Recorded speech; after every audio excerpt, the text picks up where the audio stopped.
Vamos fazer a leitura então da palavra do Senhor. Marcos 14, a partir do verso de número 3. Quando Jesus estava em Betânia, fazendo uma refeição na casa de Simão, o leproso, veio uma mulher trazendo um frasco feito de alabastro, com um perfume muito valioso de nardo puro, e quebrando o frasco, derramou o perfume sobre a cabeça de Jesus. Alguns dos que estavam ali ficaram indignados e diziam entre si: para que esse desperdício de perfume? Esse perfume poderia ter sido vendido por mais de 300 denários para ser dado aos pobres. E murmuravam contra ela. Mas Jesus disse: deixem a mulher em paz. Por que vocês a estão incomodando? Ela praticou uma boa ação para comigo. Porque os pobres estarão sempre com vocês, e quando quiserem podem fazer-lhes o bem, mas a mim vocês nem sempre terão. Ela fez o que pôde, ungiu o meu corpo antecipadamente para a sepultura.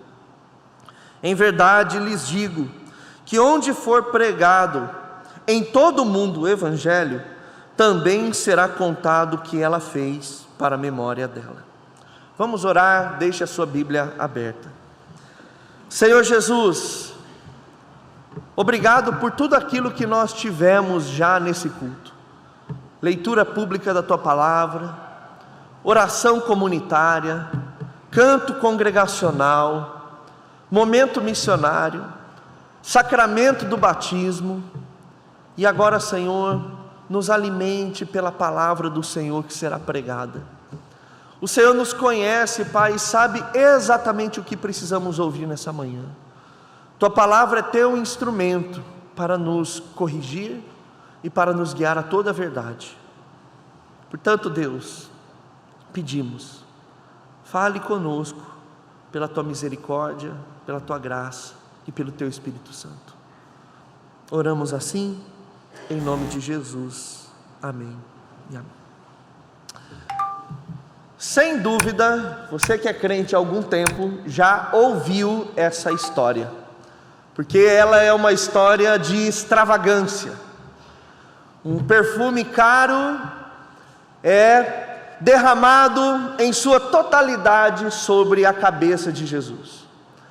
E essa história, ela é tão significativa, que ela é registrada lá no Evangelho de Mateus, capítulo de número 26, e também em João, Evangelho de João, no capítulo de número 12.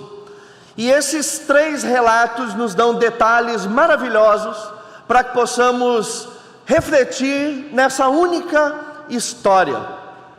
Nós estamos aqui diante de um evento que acontece na última semana de Jesus antes da crucificação. Era uma época de festas. Todo o povo estava ansioso e na expectativa para se encontrar em Jerusalém e ali celebrar duas festas: a festa da Páscoa e a festa em seguida, que era a festa dos pães sem fermento. Dois acontecimentos notáveis quando o povo de Deus saiu do Egito, lá em Êxodo, e foi rumo à terra prometida. A Páscoa, nós bem lembramos, a festa do cordeiro que foi sacrificado, o sangue derramado foi colocado dos umbrais da porta, e isso foi de grande livramento para o povo de Deus.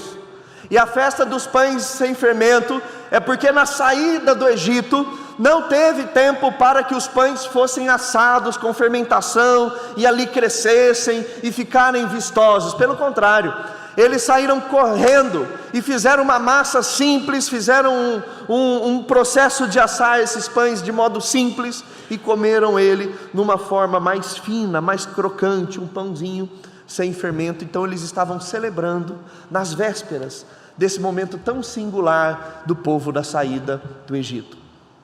Então João, ele vai dizer lá no capítulo 12, que Jesus, ele ficou 6 dias em Betânia.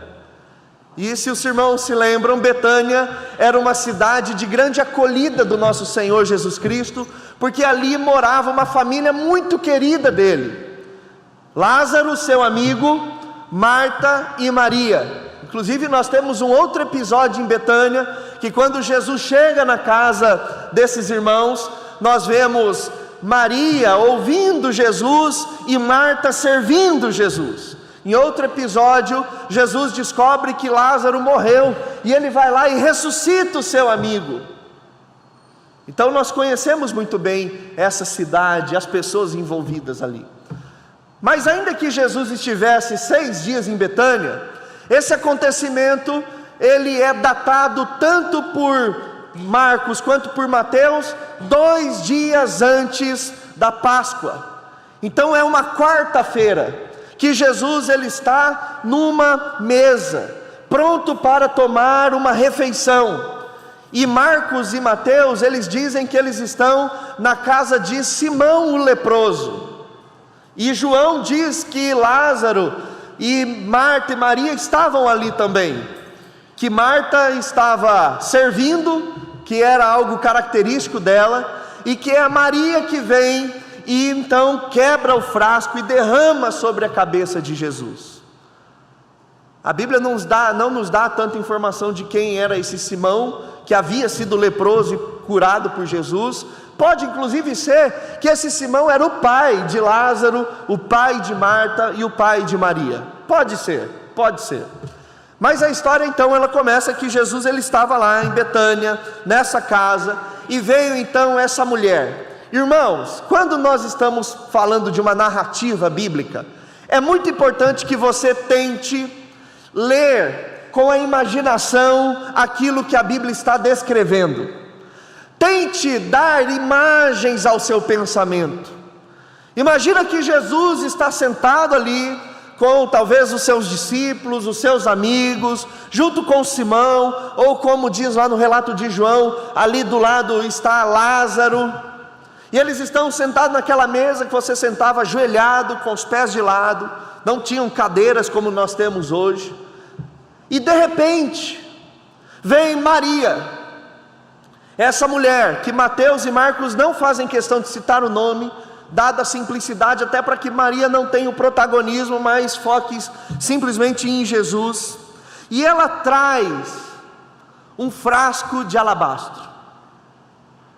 É importante notar que Maria está quebrando o protocolo aqui, porque geralmente essas refeições, elas se reuniam apenas os homens na mesa, era uma reunião quase que privativa, então já atrai o olhar de todos que estão ali o fato de uma mulher entrar, e ela não está apenas entrando, mas ela está carregando um frasco de 350 ml, um frasco pequeno segundo a arqueologia, porque os frascos de alabastro eles eram feitos nessa proporção, e o frasco por si só ele já chama atenção, porque o alabastro ele era uma pedra porosa, um mineral, que dava para você malear ele, trabalhar fazendo um trabalho artesanal, e ele era translúcido, ele chamava atenção, e era um produto valioso, era um item de luxo, e ela está entrando com um frasco daquele, que muito provavelmente era uma herança de família, porque era um bem muito caro. A gente não está falando de um perfume que você compra no Boticário, na Natura. A gente está falando de uma coisa extremamente cara e rara. E ela então entra com esse frasco, e o texto vai dizer que ele tinha um perfume extremamente valioso. E esse perfume era nardo puro. Para você ter uma ideia, até hoje o nardo é um perfume caro. Eu estava fazendo uma pesquisa, até com minha consultora de óleos essenciais, a Karina, falei com ela essa semana. Quando você procura naqueles óleos essenciais, tem óleo de nardo, e ele geralmente é um dos mais caros. Um vidrinho pequenininho é R$400, pequenininho. Quantos ml vem num? 5 ml, R$400. Agora, o detalhe que o texto nos dá é que esse frasco de nardo, 350 ml, ele poderia ser vendido por 300 denários. O denário era o valor de uma diária do trabalhador comum. Se nós pegarmos o nosso salário mínimo, que gira em torno de R$ 1.320, e você fatiar ele nos dias, cada pessoa que recebe um salário mínimo recebe em torno de R$ 44 por dia.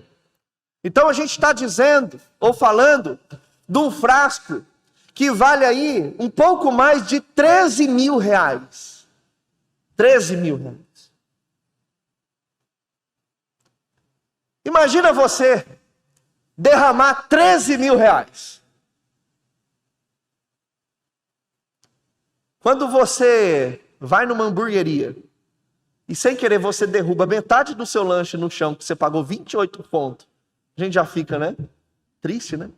A gente olha para o lado e vê se ninguém percebeu, pega do chão e come, né? Eu pelo menos faço isso. Agora imagina você despejar 13 mil reais. E o texto registra que ela quebrou, ou seja, ela não abriu um pouquinho com a esperança de fazer um pouquinho só de perfume. Não, ela quebrou. O produto, o perfume não voltaria novamente ao frasco. E ela então derrama sobre a cabeça de Jesus. Tenta imaginar essa cena. Aqui, irmãos, tem um texto tão lindo, no livro de Cantares, capítulo 1, verso de número 12. Era que como se Maria tivesse lido o texto de Salomão. Porque o texto de Cantares 1:12 diz: o rei está na mesa. E ele sente o meu perfume de nardo chegando. É como se Maria estivesse reconhecendo ali que Jesus é o rei, digno daquele perfume. Digno daquele perfume. E se ali a gente tinha uma cena tão bela, em paralelo a gente tinha uma outra cena que o texto diz aqui, no verso de número 4, que alguns ficaram indignados. E a palavra indignado aqui no original, ela significa abrir as narinas. Sabe quando você vê a expressão de alguém com raiva diante de uma luta ou de uma situação terrível, que as narinas com a respiração elas se dilatam? Eles ficaram indignados a esse ponto. João vai dizer que quem ficou indignado foi Judas. Mas tanto Marcos e Mateus, eles vão dizer que quem ficou indignado, na verdade, foi mais gente do que isso. Então houve ali uma murmuração, houve uma conversa paralela diante daquilo que estava acontecendo. E ali mostra que essa indignação parece ter um aspecto de piedade. Porque se você for ver, a justificativa é muito linda na teoria. Ela é muito piedosa, porque eles estão dizendo assim: para que este desperdício de perfume? Para que esse desperdício de perfume? Este perfume poderia ter sido vendido por mais de 300 denários, por mais de 13 mil reais, se fosse hoje aqui no Brasil isso acontecer. Para ser dado aos pobres. Olha que piedade, né? Para que gastar isso com Jesus? Vamos dar aos pobres, é mais interessante, é mais significativo, é mais importante. Mas aí Jesus ele disse: deixem a mulher em paz. Fiquem quietos. Vocês não sabem o que estão dizendo. Porque vocês estão a incomodando. Climão, né? Climão, porque ela está lá, acabaram de derramar 13 mil reais na cabeça de Jesus, ungindo Jesus. O povo começa, ao invés de ver aquele ato e permitir que aquilo entrasse nos seus corações, eles estão indignados, eles estão raivosos, eles deram um passo atrás. Mas aí Jesus vem e defende a atitude de Maria, daquela mulher. E ele diz: ela praticou uma boa ação para comigo.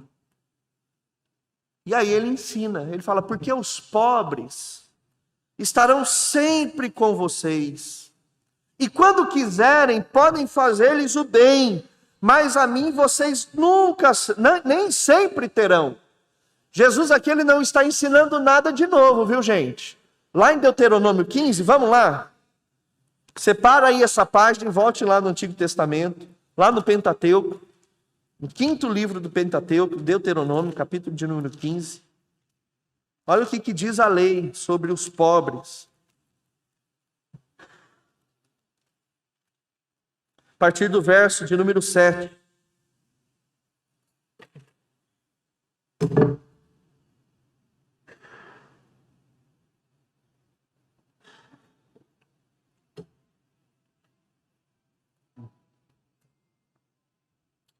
Quinze, 7 em Deuteronômio.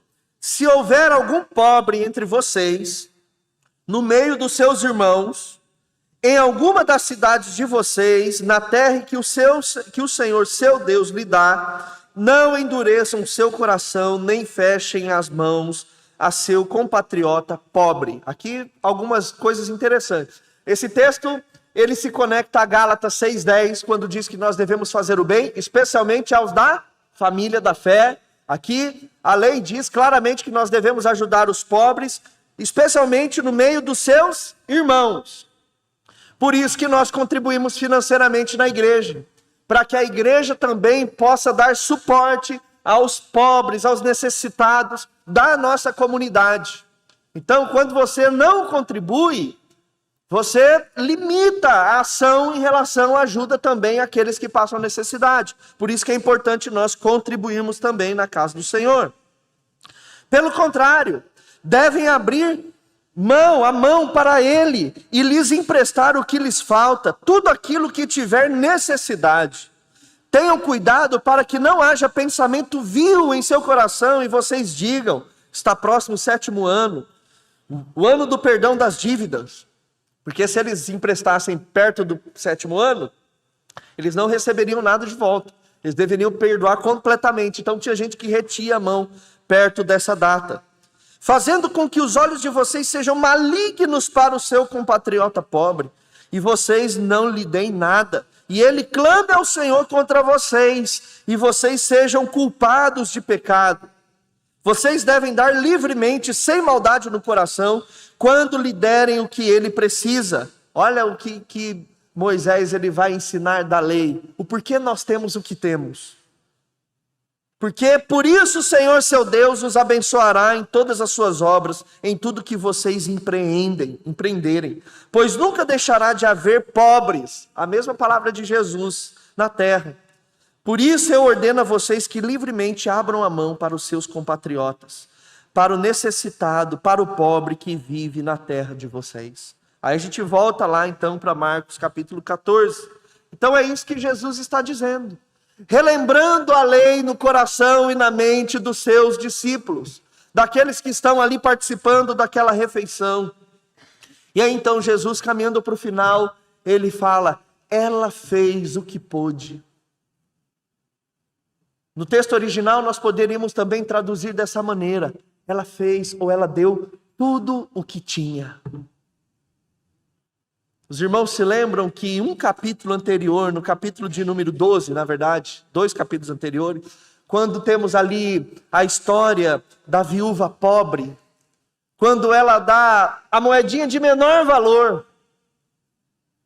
Jesus diz que ela foi quem deu mais, porque ela deu tudo aquilo que possuía, todo o seu sustento. Quando Maria ela quebra esse frasco de alabastro, provavelmente ela está dando tudo aquilo que ela tinha de provisão futura. Porque ela poderia vender aquele frasco e sobreviver com o valor daquele dinheiro. E Jesus está dizendo: ela fez o que pôde. Ela ungiu o meu corpo antecipadamente para a sepultura.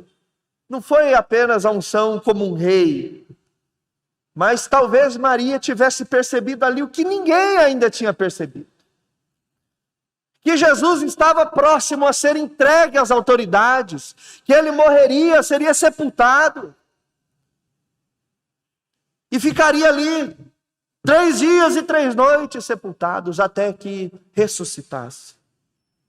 E Jesus, então, ele agracia a história dessa mulher dizendo: em verdade lhes digo que onde for pregado, em todo mundo o evangelho também será contado o que ela fez para a memória dela. Hoje de manhã nós estamos cumprindo a palavra de Jesus, porque nós estamos contando o que essa mulher fez.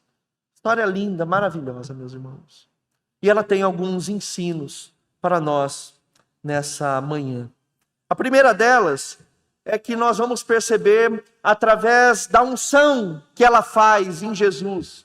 E Jesus dizendo que essa unção era para o seu sepultamento, visto que ele está nas vésperas de ser crucificado. Nós vamos perceber que Jesus é a ovelha da Páscoa. Isso nós sabemos. Jesus é o sacrifício. É através da morte dele que nós somos libertos e somos salvos. Mas Jesus também é o pão sem fermento.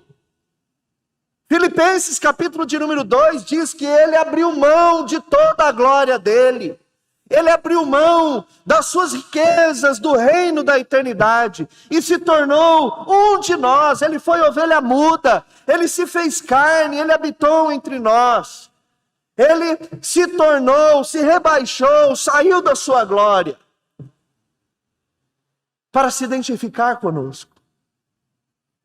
E nós não podemos nos esquecer isso jamais, que Jesus ele é tanto a ovelha sacrificada, quanto o pão sem fermento. Ele foi preparado, ele foi moído. E Maria percebeu isso profeticamente. Ela não estava ali ungindo Jesus como rei, mesmo ele sendo rei. Mas ela sabia que ele estava indo para a morte, para o sacrifício na cruz do Calvário. E aqui ele não está sendo rei, mas ele está sendo morto. E esse texto ele precisa primeiro nos lembrar disso. Que Jesus ele morreu para nos dar vida. Essa é uma notícia, boa notícia, que todos nós sabemos. Mas nós não podemos permitir que essa mensagem tão extraordinária do Evangelho se perca em nosso coração. Mais uma vez nós estamos vendo que Jesus é a ovelha da Páscoa, Jesus é o fermento da fé, o pão sem fermento da festa dos pães. Ele se sacrificou em nosso lugar para que nós tivéssemos vida. Ele foi ungido para morrer, para que nós pudéssemos viver. Não se esqueça disso. Maria estava se lembrando. E parece que enquanto todos estavam em festa, Maria sabia exatamente o que iria acontecer. Tanto que ela não se importa de constranger o momento. Ela entra e faz esse ato de extravagância tão maravilhosa, o que nos leva ao segundo ponto. E o segundo ponto nos diz que Jesus, meus irmãos, ele é digno de toda a nossa oferta. Jesus é digno de toda a nossa oferta, porque Jesus ele tem inestimável valor. Qualquer coisa que nós mesmos possamos oferecer ao Senhor, daquilo que Ele tem nos dado, ainda assim é pouco diante do valor inestimável de Jesus. Nós nunca estamos perdendo, ou nunca estamos ficando em débito, quando nós estamos adorando o Senhor. Quando nós estamos ofertando ou entregando a nossa vida a Ele. Porque vale notar uma coisa aqui em relação às pessoas que estavam ao redor dessa cena. Quando eles ficam aqui, conforme diz o texto, indignados, e dizem, por que este desperdício de perfume? Eles estão dizendo duas coisas. A primeira coisa, eles estão dizendo que a oferta daquela mulher, a devoção dela, é idiota, é boba, é inadequada. Eles estão diminuindo a devoção daquela mulher que está entregando tudo.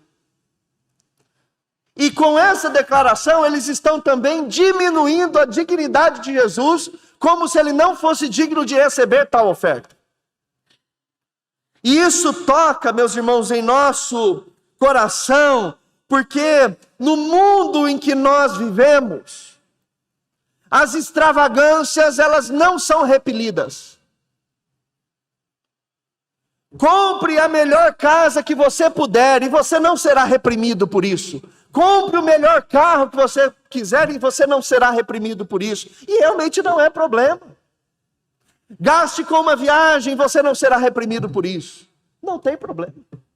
Agora, faça uma extravagância para o Senhor para ver se não terão inúmeros dedos apontados para você. Te chamando de fanático, de louco. Qualquer extravagância no mundo em que nós vivemos é permitido, exceto quando ela trata da nossa devoção a Deus, porque aí nós somos ridículos, somos fanáticos, somos loucos, estamos perturbados em nosso coração e a nossa mente perdeu a noção de realidade. Invista na bolsa, mas doar tudo que você tem para uma causa do Evangelho é desperdício. Tenha extravagâncias no seu entretenimento, mas passar a noite orando e lendo a Bíblia? Não, Deus não precisa do seu sacrifício. Irmãos, nós precisamos entender que nós vivemos num mundo que tem problemas com a extravagância da fé. Extravagância da fé. E o problema não é quando o mundo fica indignado. O problema é quando nós, irmãos em Cristo, ficamos indignados quando alguém tem um ato de extravagância da fé. Quando se levanta alguém no nosso meio falando assim, vou deixar tudo e vou para missões. Primeira coisa que alguns pensam assim, cadê o pai e a mãe desse jovem? Vai deixar de fazer uma faculdade? Vai deixar de fazer um curso profissionalizante para ir para missões? Que desperdício! Não, a extravagância de estudar sem parar, de trabalhar sem ter qualquer relacionamento familiar, isso pode. Agora, a extravagância para se desprender dessas coisas e ser extravagante em missões, aí é um problema. Irmãos, vamos trabalhar, vamos estudar, vamos ter as coisas, mas aonde está a nossa extravagância no reino de Deus? Onde está a nossa extravagância com Jesus? É isso que nós temos que perguntar em nosso coração. É isso que nós temos que avaliar o nosso coração.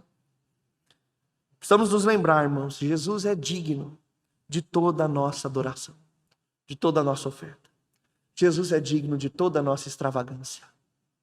E por fim, meus irmãos, generosidade do reino de Deus tem primazia, não é um ato de desperdício. Sabe uma das coisas que eu mais ouvi em missões? Fiquei 10 anos em missões também. É assim, como é que você vai pregar o evangelho sendo que tem gente com fome? Como que você vai pregar o evangelho se tem gente que não tem o que comer? Você vai chegar lá para pregar, a pessoa falar assim, eu tenho fome. Legal, você falou de Jesus, mas eu continuo com a minha barriga roncando. Irmãos, a igreja ela tem responsabilidade de atender os pobres, mas não resolver a pobreza.